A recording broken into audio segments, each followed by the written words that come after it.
Has 22 Minutes is a satirical examination of daily events. Some viewers may not share this sense of humor. Warning to Jean Chretien. It's not too late for a phony doctor's note.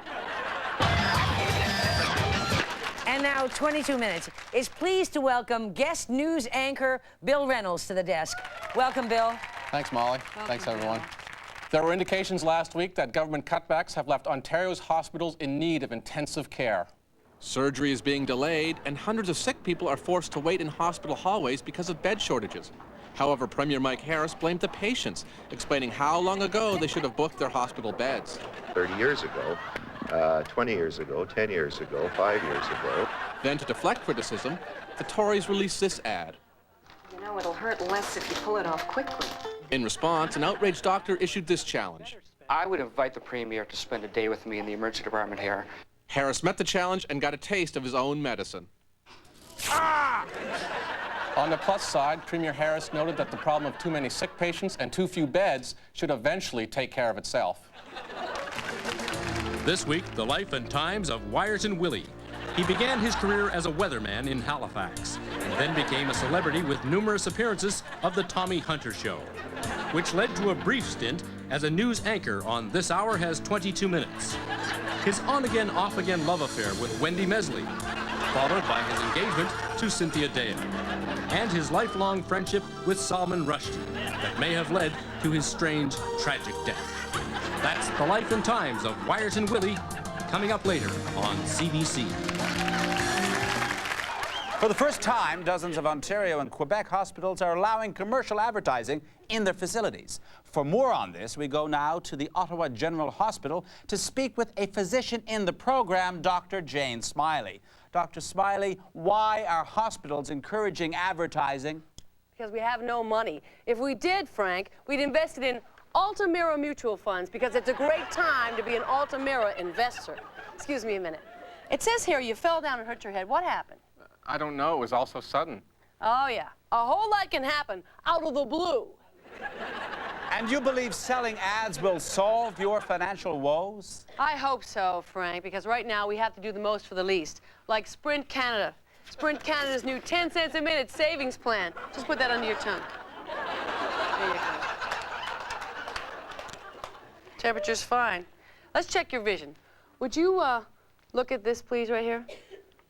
Harvey's makes your hamburger a beautiful thing. Oh, excellent. You're going to be all right. You know why? Because you're built Ford tough. I'm going to give you a prescription for Tylenol. Tylenol, the pain reliever most doctors recommend, which you can have filled at Shoppers Drug Mart. Shoppers Drug Mart, Canada's drugstore, saves you more. Thanks, Doc. Yeah. Raising money for health care is all well and good, but don't you find it incredibly degrading having to spout ad slogans every 5 seconds? Oh, no, that's not part of the ad program, Frank. I have Tourette's syndrome. I see. Well, thank you for this, doctor, and good night. Good night. Home Hardware, home of the handyman. All good time for Tim Hortons. I'm stuck on Monday, Bernie's running stuck on me.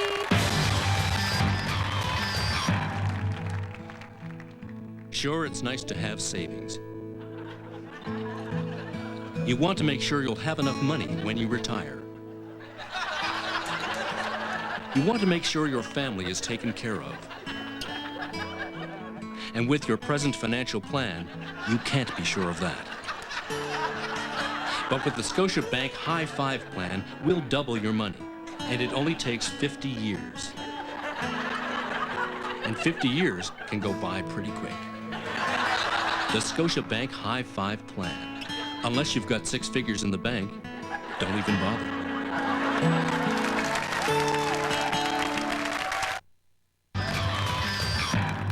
We take our sight for granted, but for poorly sighted people in developing countries, it's a luxury.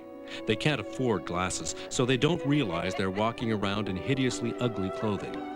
That's why Lens Makers runs Gift of Sight missions. No, we don't give away glasses, but we do bring properly coordinated, used wardrobes to poorly sighted people in the third world. We change lives with these clothes. Now Canadian tourists visiting Bucharest or Port-au-Prince won't have their vacations ruined by having to see people who look like their wardrobes were picked out by Stevie Wonder or Jose Feliciano. Bring your used clothing to lens makers. And remember, no plaids, checks, or citrus-hued polyesters.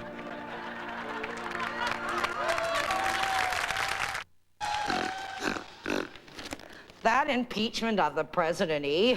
That had all the drama of an in-flight safety demonstration. Woo! Hold me back, eh? It was like watching ditch water dry. But those senators, eh? They seem to be enjoying themselves. I've never seen them so happy. It was kind of like attending one of those theatrical events at the old Huron County Playhouse. Oh, sure, the actors on stage, they were having a ball for themselves, but the audience, tragically, not so much, eh? And how about that old Judge Rehnquist, eh? Did you get a load of his judge's robes with the 3 great big stripes on the sleeve in gold?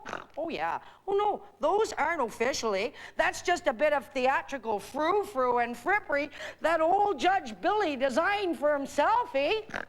Oh, he is the very model of a modern barking lunatic, a racist, segregationist, perjuring baboonatic. Oh, yeah, that trial, eh? It's frothy, like a Gilbert and Sullivan operetta, but smutty, too, eh? Like it was brought to you by that guy, Seymour Butts, with names like, oh, the Pirates of Penis Pants, or HMS Pinner to the Floor. And how about that Star Report, eh? The first ever official American document that could be read with one hand. And Monarchy, she's just like Elvis. A hunka burn in love. Thank you very much. She's like a goddess, eh? She's so famous, she only needs one name, and she's pretty well become the Celine Dion of the oral sex providers, eh? Oh, you can see why the senators are happy, eh?